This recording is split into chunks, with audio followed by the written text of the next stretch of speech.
place.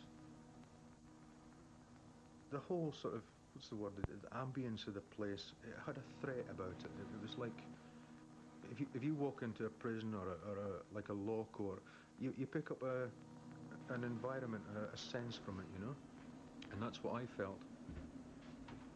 You feel trapped, you know, you feel like you've been placed somewhere and you can't get out.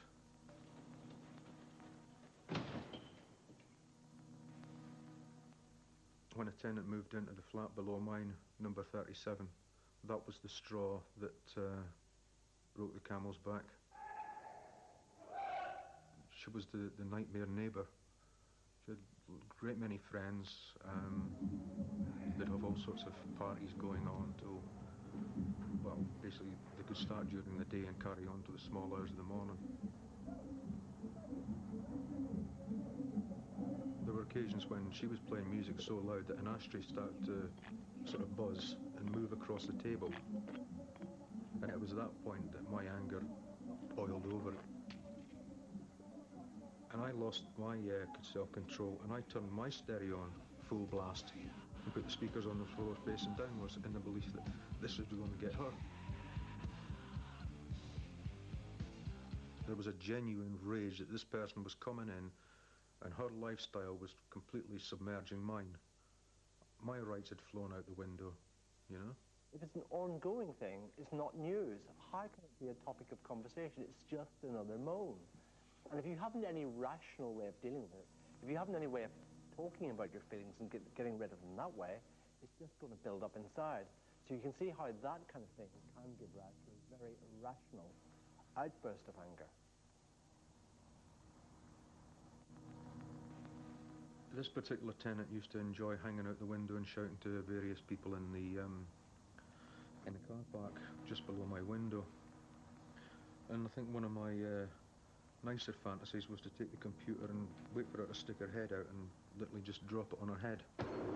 Well, as you know, the violence I felt was something that goes against everything I was brought up to believe about hitting women and things like this. I couldn't distinguish between her and someone trying to physically assault me.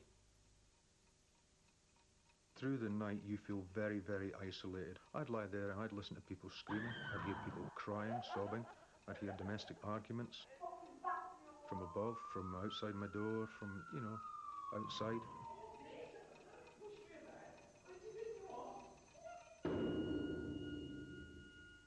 The 16th of the 9th, 02 at 9:55, loud bangs and doors slamming. 22nd of the 9th, 02, 2:20 AM, music loud, someone else banging to get them to turn it down. 25th of the 9th, 02 at 2:25, car horn blaring in car parked. I had an hour's sleep that night. 4th of the 10th, 02 at 4:16 PM to 7:40 AM, noise from number 37, number 53 and number 54. You know, you don't think logically anymore. You're working on adrenaline, you're working on hate, you're working on rage, anxiety, sleep deprivation, and it all combines to make you look at yourself and feel that you're crazy. Noise is an example of something in your external environment that you can't control, of someone who is not thinking of you, someone who has overstepped their bounds.